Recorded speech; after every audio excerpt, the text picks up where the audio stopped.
Amber Pierdinock, and I'm going to be talking today about Gagne's 9 events of instruction. So I wanted to give a little bit of history before I got started. Gagne's 9 events of instruction was developed by Dr. Robert Gagne, an American educational psychologist. He is best known for his Conditions of Learning, which was originally published in 1965. The Conditions of Learning essentially state that there are different types or levels of learning, and that each type or level requires a different type of instruction. Gagne's 9 events of instruction was developed and builds from his previous works. Gagne thought instruction as a set of events that were external to the learner and were designed to support the internal processes of learning. Now that we have a little bit of background on Dr. Gagne, I wanted to talk more about the theory before getting into the 9 events. The events were designed to make it possible for learners to proceed from where they are before instruction toward the targeted objectives. The events will sometimes occur naturally as a result of the learner's interaction with the instruction. Other times, the events must be deliberately arranged by the instructor. The events do not always occur in order, and not all events are necessary for every lesson. Now I'm going to go through the 9 events of instruction.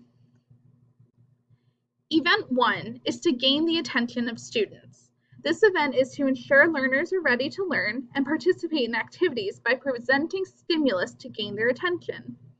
This can be done in a variety of ways, including videos, multimedia, posing questions to the learners before the class begins, or presenting the lesson as a problem that needs to be solved.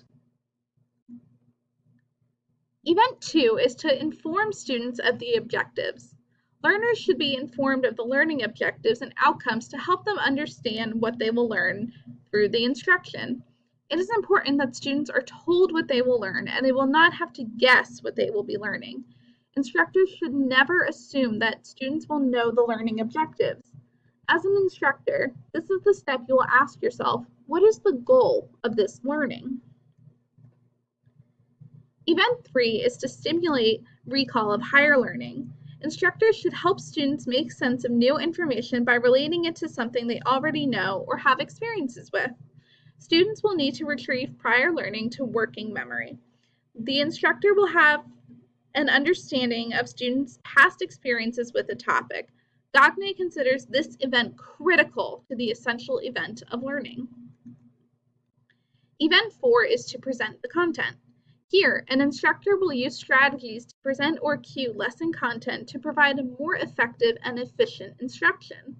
They may do this by organizing or chunking content in a meaningful way, providing explanations after demonstrations, and using multiple delivery models to present content.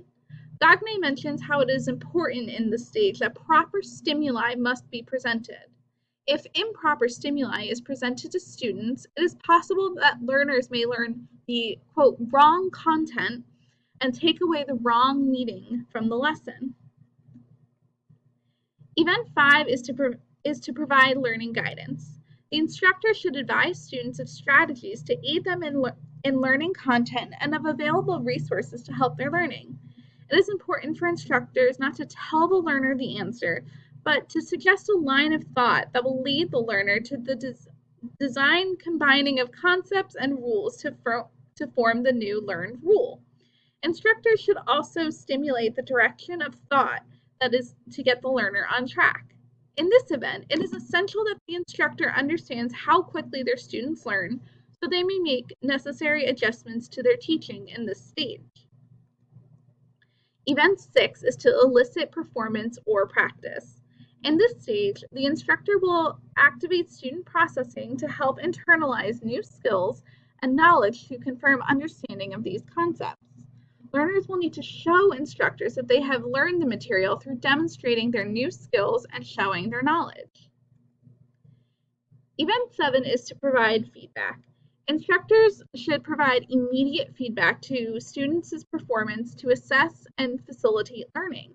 The instructor should be aware of the after effects of the learning event and determine if it has been learned. Instructors should also provide information to learners about the correctness of their performance. Event 8 is to assess the learner's performance. This is when an instructor should test to see if the expected learning outcomes have been achieved. The instructor will check the validity and reliability of learning and eliminate the possibility of learner success via luck or guessing. The instructor should ask themselves questions such as, does the learner's performance reflect the learning objectives, and did the performance happen under conditions that make it free from distortion? And finally, Event 9 is to enhance retention and transfer the skills to the job. Here, instructors will help learners develop expertise by internalizing the new knowledge. Instructors will use a variety of tasks to ensure that the learner fully understands the content. Now that we have an understanding of the events of instruction, I would like to go through a case study that successfully used the 9 events of instruction in the classroom. I looked at developing an interactive, multimedia-mediated learning environment using Gagne's 9 events of instruction in a Malaysian classroom by Neo et al. This article is from 2011. Malaysia is trending towards a more student-centered pedagogy to help their students determine their own learning path and have students become active participants in their learning. The article also discusses the various benefits of multimedia use in the classroom, which I won't go into in the interest of time. Gagne argued that the events of instruction were correlated to mental processes, and the leaders of the study used the events as a framework for designing the instruction and selecting the media for the program. The study worked with 40 business and IT first-year students in an Intro to Computer Graphics course. The students were given both a pre-test and post-test to measure their learning. The leaders of the study created an interactive learning module which motivated students to do their own independent research in the module. The interactive module held the students' attention, encouraged students to fully participate in the module, and found that students clearly understood the learning objectives and what was being expected of them. Overall, the study was successful and found that the students liked the learning environment because it allowed them to take control of their learning and personalize the module toward their own learning. Students like being able to control the learning pace.